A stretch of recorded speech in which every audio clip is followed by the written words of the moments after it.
Hi, good evening, everyone, and welcome to How to Reset Your Gut Health. My name is Kaylee. I'm the health coach working with Dr. Cooper here at In Harmony Functional Medicine. We're very excited to have you here this evening. Before we begin, I would like to share some information about Dr. Cooper. Dr. Dana Cooper is a board-certified chiropractic physician and certified functional medicine practitioner who focuses on restoring the body to maximum health naturally. He's a native of Daytona Beach, Florida. He endeavors to share his passion for family health by providing care the Harmony way. He first encountered the power of natural medicine when he studied and explored the practices of indigenous tribes on his trip to Costa Rica. Returning from his pilgrimage, he continued his journey at Palmer College of Chiropractic here in Florida, where he began developing his holistic practices. He's proficient in techniques such as nutrition, diversified method, flexion distraction activator, and soft tissue therapy. Dr. Cooper continued his journey to provide top-tier holistic health by way of functional medicine.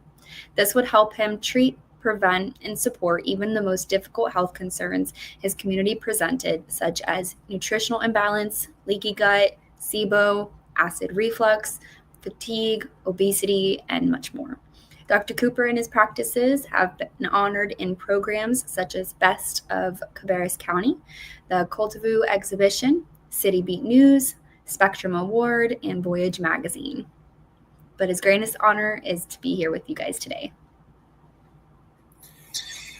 Good evening. Hello, everybody. Thank you for that, Kaylee. As she was describing those things, if half of that is true, that means we're in for a real whirlwind here.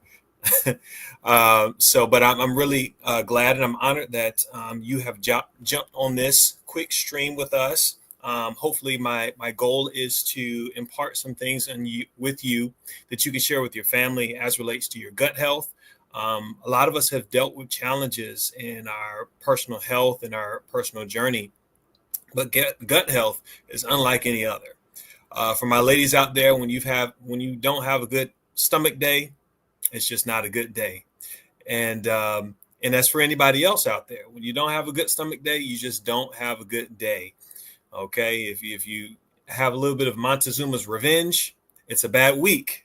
And so it does not take much to throw off our entire health, and the gut is no exception to that. It absolutely will wreck everything for us. But at the same in the same token, if we optimize our gut, we can also make ourselves heal and recover dramatically if we take advantage of the natural processes of the gut and its healing abilities. So, my goal for you today is to learn a couple of things that we have put into practice here at In Harmony Functional Medicine here in downtown DeLand.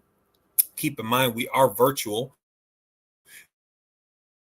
And so, even though you found us here today on Facebook or on YouTube, we are virtual, and so we have great services here. And so, if you're a person in need of care, we'll definitely make an opportunity for you to get some of your answers or some of your questions answered.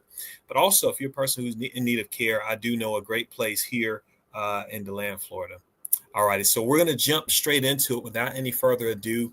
I have unique experience in gut health because my earliest recollection of dealing with my stomach and trying to heal my own issues was very early in life. As a matter of fact, I was in my late teens, early 20s when I started to have significant acid reflux, and I had to grow a quick respect of how much your stomach can affect everything in your life.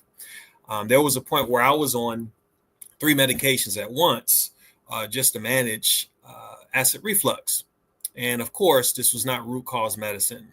We were just chasing our tails, trying to find, what could be wrong with this young man. He's so young, he's healthy, otherwise healthy. He's got a, good exercise regimen. I mean, all of these things.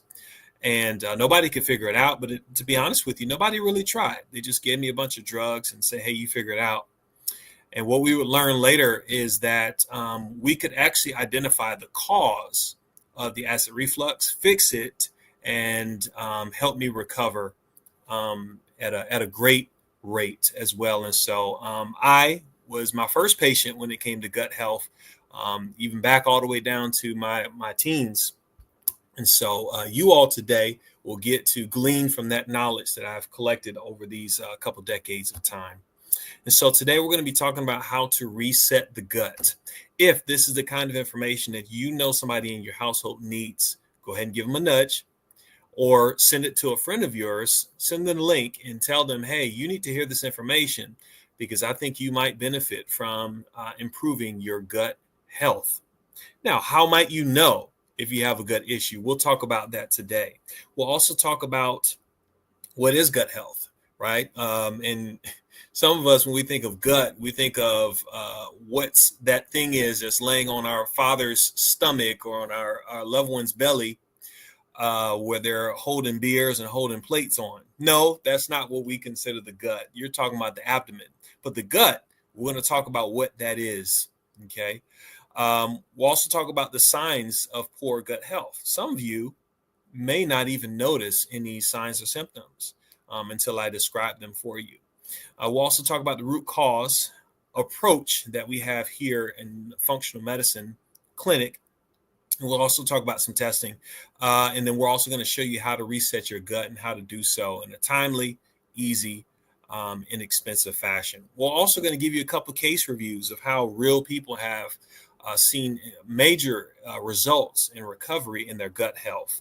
We'll also create an opportunity here at the end for you to ask any questions. And so if there's anybody who has questions, I would love for you to write those down and save them for the end because we definitely want to help you to assess those. So let's jump straight in. What is gut health? Feel free to use the comments if you know the answer to this question. But once again, like I said, the gut is not necessarily that big belly that we're looking at that's in front of somebody's chest wall. That's not necessarily what we call the gut. The gut is actually defined as your gastrointestinal tract and system. And this spans from your stomach through your intestines all the way to your colon. So this is on the inside what we're describing. The gut is on the inside and it is very, very unique. Now, your gut is really like the command center of your digestion. It's responsible for not just digestion, but nutrition absorption, immune defense, so it'll help you because it has an immune system. It's also responsible for helping you to regulate your hormone balances. Sound like anybody here? It's also helpful to help you regulate your mood and your stability. Okay, so this is very, very important. A lot of people don't think about it, but your gut is responsible for your mood at large. So let's talk about this further. Now, 70% of your immune systems actually live inside your gut. And a lot of times when we think of our immune system, we're thinking of our nose, we're thinking about that orange juice that we're drinking with too much sugar in it. And a lot of times these things, they play a role in our immune system. But the primary area where our immune system takes place is actually in the gut. We have immune system and immune cells that are there. As a matter of fact, these immune cells, we have actually these patches that are called Peyer's patches. These Peyer's patches, what they do is they detect antibodies and they send out antigens. One of the ways this is relevant to you is that when you first have a virus, the first indication of that virus typically is not the cough. You typically have some sort of stomach disruption. And this happens to your kids too. A lot of times they'll have diarrhea or Johnny's not eating. And then by the next day, Johnny's got the fever. Johnny has the other symptoms. And so what happens is when there's a virus that comes into our body, it attacks our gut first because that's the primary immune system. But it also, it produces neurotransmitters like serotonin and dopamine. You may not know this, but drugs like SSRIs or Zoloft, these are serotonin reuptake drugs. They're helping you to boost your serotonin. You may not know this, but serotonin also comes from the gut as well. Your bacteria is actually making things like tryptophan, it's making amino acids, and your enteric nervous system is what's responsible for releasing serotonin, releasing GABA. What does this mean for you?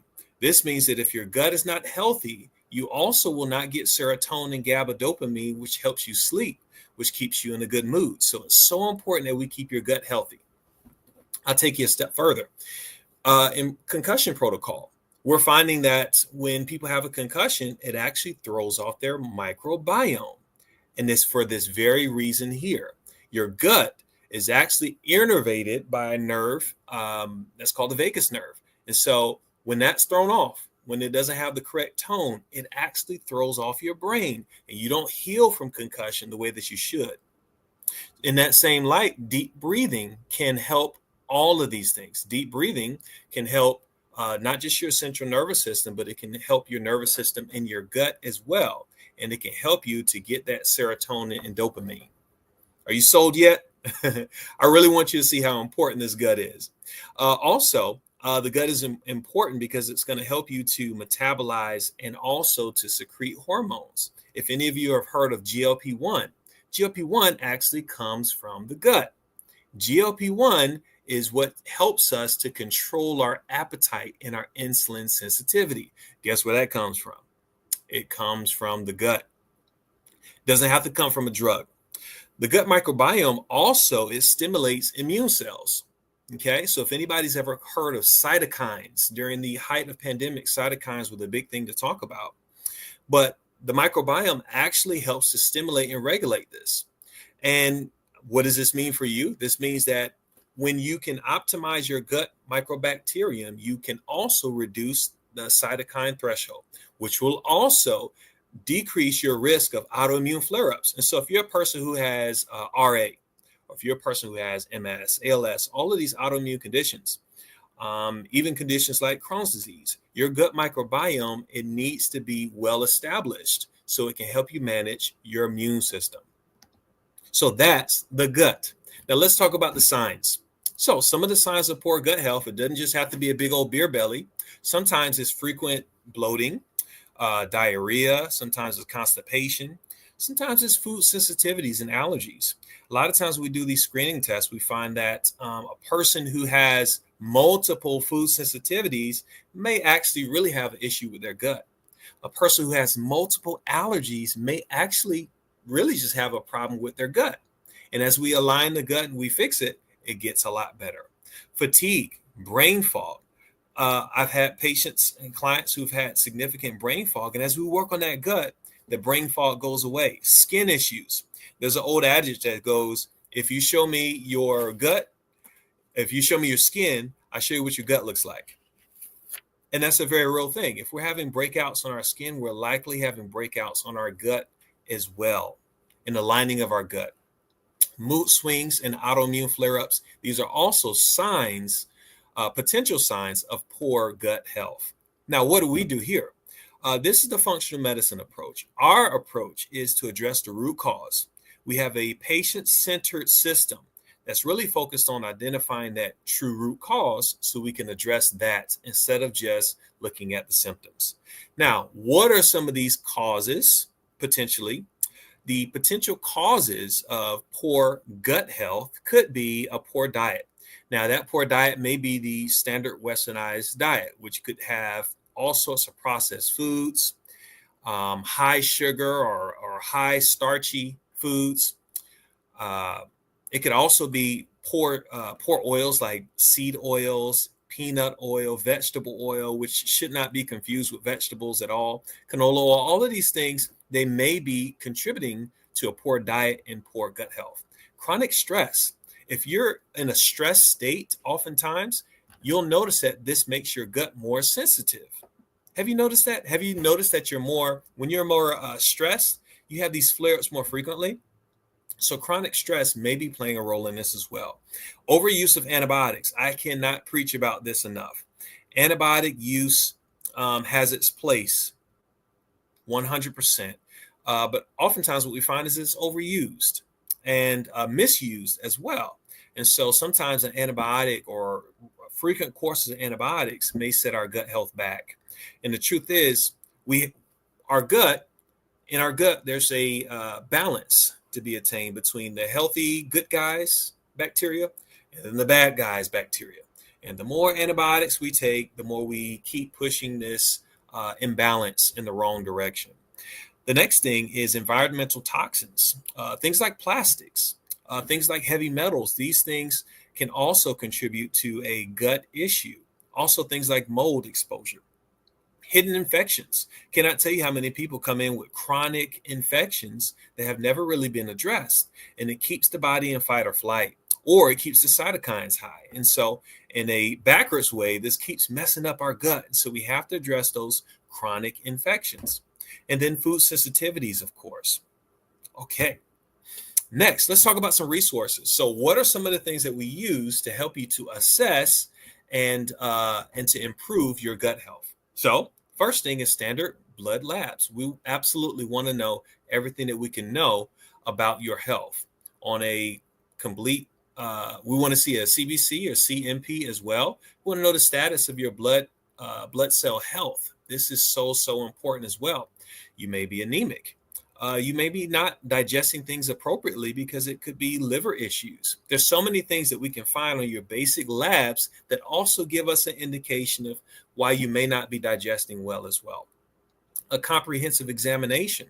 Here in the clinic, we evaluate and examine all of our patients. We do a detailed initial assessment where we palpate the gut and we assess the gut for any masses or issues like that. And this is something that you can likely do on your own as well. Having a routine feel, just like what you would do when you're doing like a routine breast evaluation on yourself, is also important for you to do in your abdomen. And so feeling around in your abdomen, noticing areas that don't feel right, areas that are rigid, that's important to do too. There's also a breath test that we do for SIBO. There's a stool test that we do. Now, this stool test is incredibly detailed. It goes many steps further than what your traditional stool test would look for. And we'll talk about that a little bit later. Food sensitivity test. We want to know if you're maybe sensitive to a couple or many foods. And this will tell us what we need to avoid for a period of time. And then intestinal permeability test. That sounds like a really big word. If you know what that means, you can comment in the comments. So your intestines may look like this. There's a lining of your intestines, and your intestines they're lined and they're strong and they're built with these tight junctions. Okay, so meaning your intestines, you don't want anything to go through them. Okay, and there's tight junctions. Well, something that happens over time when there's what's called leaky gut is those tight junctions that are keeping the intestines locked together. It starts to crack holes in it, and things start to go through and fall through, and this creates this toxic issue in the gut. This may be a person who you're eating all the right foods, or you feel like you're doing all the right things, but because you have leaky gut or an intestinal permeability issue, you're still not getting the benefit of those foods. You're not getting, you're not getting satiety, so you're not full. You're not sleeping well, so because you're not getting your transmitters, and so you may be a person who's dealing with something like a intestine permeability issue or a leaky gut, and so this is something that we like to evaluate as well. All of these can tell us a little bit more information about what's going on in the gut. So how do we reset it? This is what you came for. Okay, so the first thing you want to do, you need a break. A lot of us, we believe that we can eat ourselves into a healthy body, when sometimes it's quite the opposite. And I don't want to lead you into any habits of food disease or food disorders, eating disorders. But the truth is, the body needs a break. And there's no way that you can eat enough superfoods to beat out bad habits in your diet, bad habits in your environment. And so the very first thing you want to do is take a break. As a matter of fact, in between 12 to 14 hours, the gut has completely reset. It's deflamed. It's gotten rid of a lot of those nasty proteins and toxins that are hanging out right there on the lining of the gut. And so when you actually take a fast, and I'm not talking about, this isn't even a 24, 48-hour fast, just the overnight 12 to 14 hour fast is the cheapest thing you can do to reset your gut. And this is the very first place we start. If you don't do this, nothing else will work. No amount of supplements, no amount of drugs. Okay, so that's how important it is. Next, you want to identify and eliminate whatever triggers you have. And everybody has different triggers for different reasons. Some people, it's sensitivities. Some people are triggered by allergens. Some people are triggered by smells. Okay, we have to identify what your food triggers are. Okay, we also want to identify if there's any toxins or pathogens being deadly or disease-driven bacteria. We'll talk about that in a moment. Now, you also want to test for these things. You can test for your sensitivities. We can do a stool test. We can also screen. The easiest, cheapest thing that you can do right now is elimination diet, where you can eliminate all of the commonly known sensitive foods and then slowly reintegrate those back into your eating plan. Okay. And as you do that, you'll identify, I didn't realize it, but I'm sensitive to peanuts. Or I didn't realize it, but this coffee is really throwing me off. Or the one I get all the time is white button mushrooms. So you can easily do an elimination diet on your own without needing any of these tests. Okay. Next. Okay.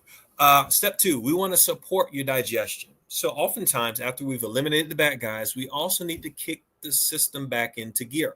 Sometimes it's through things like digestive enzymes, which can help you to break down carbs. It can help you to break down meats, okay, and starches.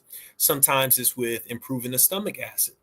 If you don't have enough stomach acid in your stomach, you certainly won't digest, okay? And you certainly won't keep your sphincter closed on your stomach. So believe it or not, having low stomach acid is most associated with acid reflux, not the opposite.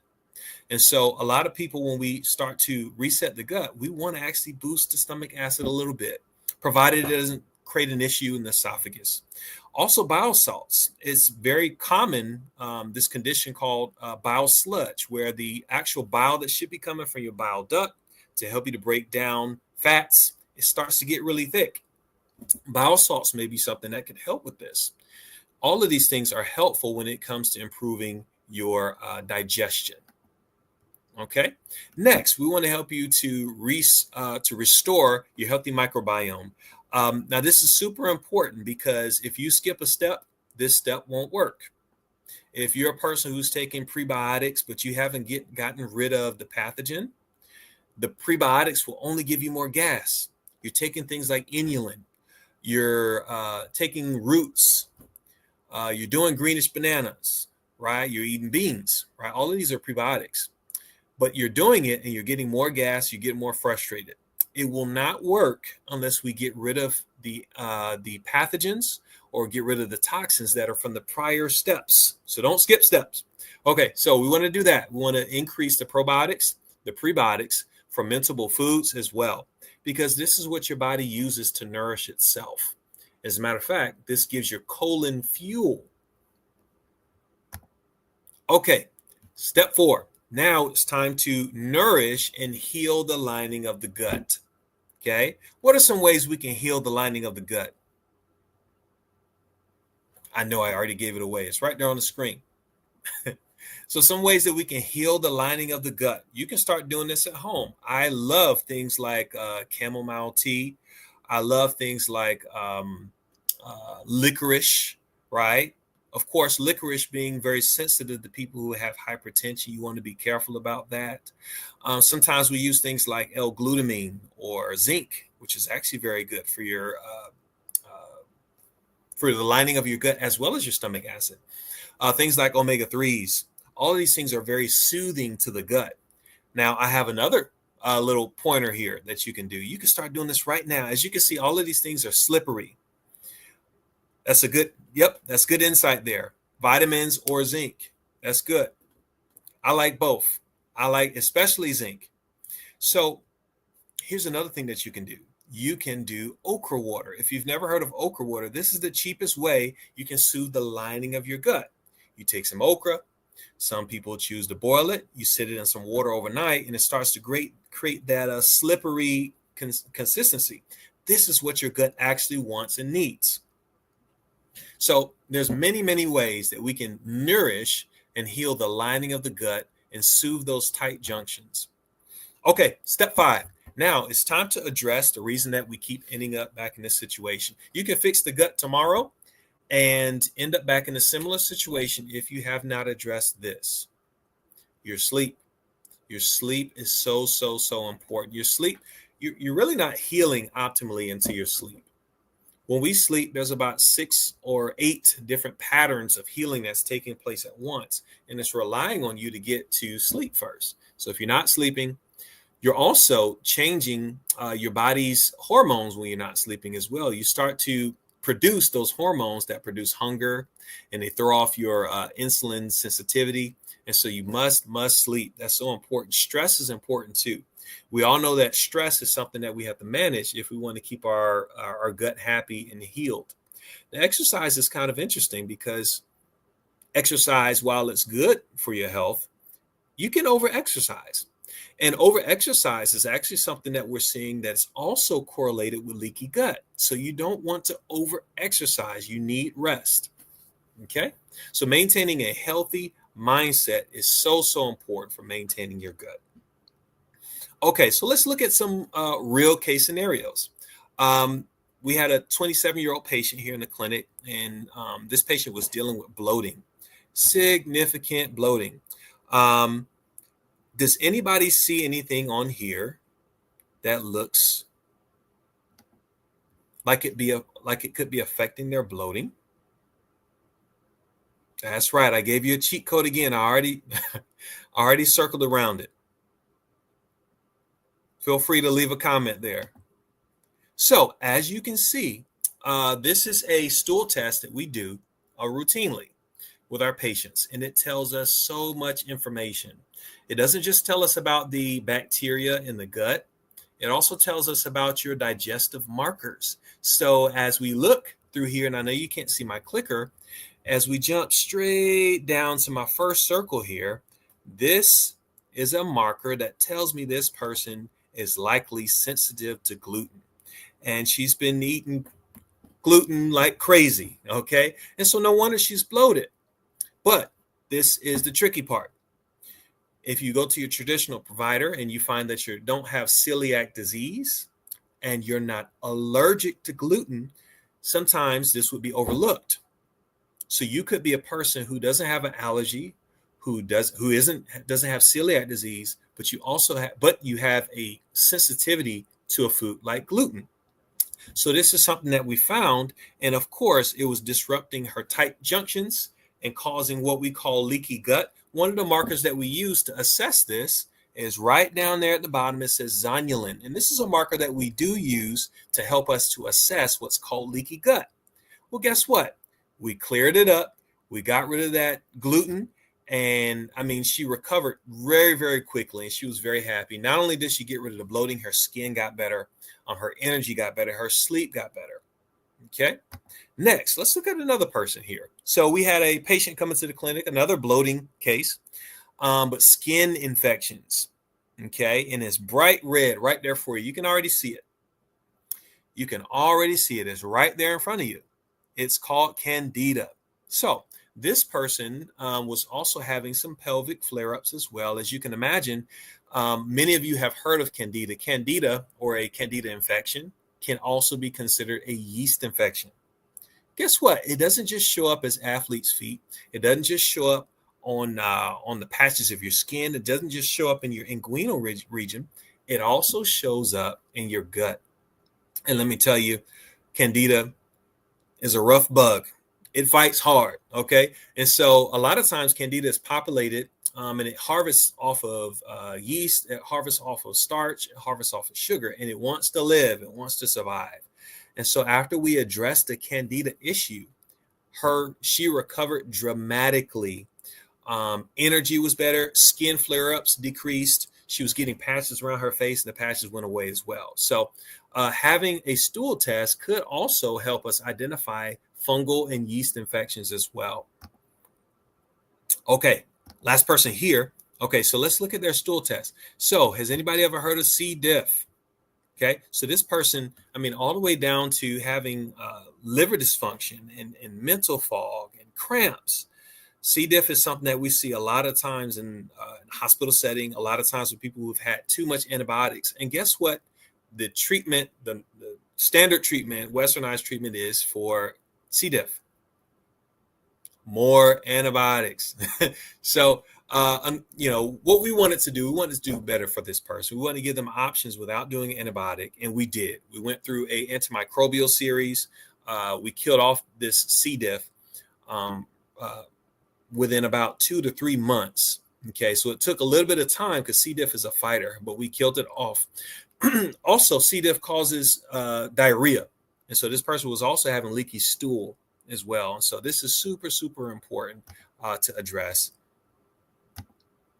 Okay, all right, and these were our findings. We got rid of that in 2 to 3 months there. Okay, super. Who has some questions about some of the things that we went over? There are no silly questions, okay? There are no silly questions. I'm going to give you some time to put your questions in there.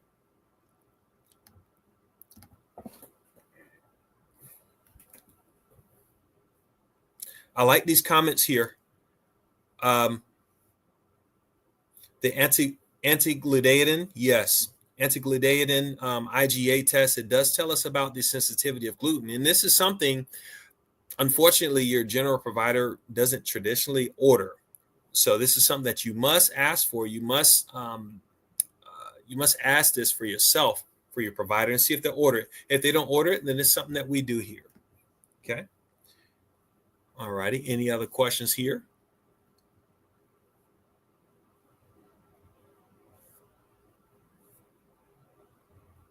Okay, I see a question coming in.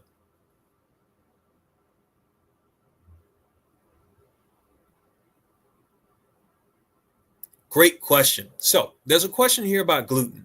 So if you don't know what gluten is a protein that naturally occurs in a lot of our carbs like bread and barley. It actually naturally occurs in there. What has happened with gluten is we've changed post World War, we've changed the composition of our breads and our carbs to make them expand and last longer so that they last on the shelf longer so that we can make more of it. So we've actually changed the composition of the gluten itself, or how much gluten is in a carb. That's a part of the issue. And over a period of time, since we've overexposed ourselves to these carbs, a lot of people are becoming more sensitive to them. And so gluten itself is not really the enemy. What's happened is we're overly consuming gluten for the last 200 or so years, or last 100 years, and that's really what's spiking a lot of these gluten sensitivities, in addition to our bodies just not being as strong as they used to be. Okay, a substitute for gluten, there is no substitute for gluten. There may be some breads or some types of pasta that may be better for one person over the other, but you're not going to substitute gluten, not without putting the chemical in it. Okay, so I do want you to know about some of the things that we do here in the clinic. Okay, we've got a really, really good program, a 12-week functional medicine coaching program that we do. We have patients who, like I mentioned earlier, who come in with candida. We have patients who come in with digestive issues, even liver dysfunction, pancreatic insufficiencies, all of these things which could be leading to unhealthy gut. And you may be a person who could just use some of the things that I mentioned earlier, right? We talked about the 5 steps to resetting your gut. If that's not working for you, there's a reason. And so allow us to help you identify the reason. We have a great program here. And how does it work? We do a comprehensive intake with you. We're going to do a really good evaluation with you. We'll also follow up with some laboratory tests. We give you a diet plan. We give you a vitality plan, as well as sometimes there are key supplements that we may recommend to our patients. And so these are some of the things that we do. Now, what are the side benefits of improving your gut? Improving your weight management, your blood sugar, your blood pressure, your energy, your skin, your nails, your digestive concerns, even your sleep. All of these things may improve as we help you work on your gut. Okay. And so I believe we've got a great program here. We've got great feedback on what we're doing here. I would love to do a complimentary consultation with each and every one of you that feel like you need more help on your gut. So, like I said, if those 5 things, they didn't do the trick for you, there may be something that's missing. And we would love to help you find out what that is. And so one of the ways you can find us, you can scan the code that you see on the screen now, and that'll take you to our intake, very short intake, couple questions, and then you'll receive a phone call and we'll help you with your consultation. It's completely complimentary. Another way that you can contact us, there's a phone number on the screen. That phone number right there, it will take you directly to us, and it'll give you the opportunity to get set up with a consultation with us as well. Okay. But look, this is how you're going to reset your gut health. I'm really excited about the next stage in your health. As always, ask us how we can help.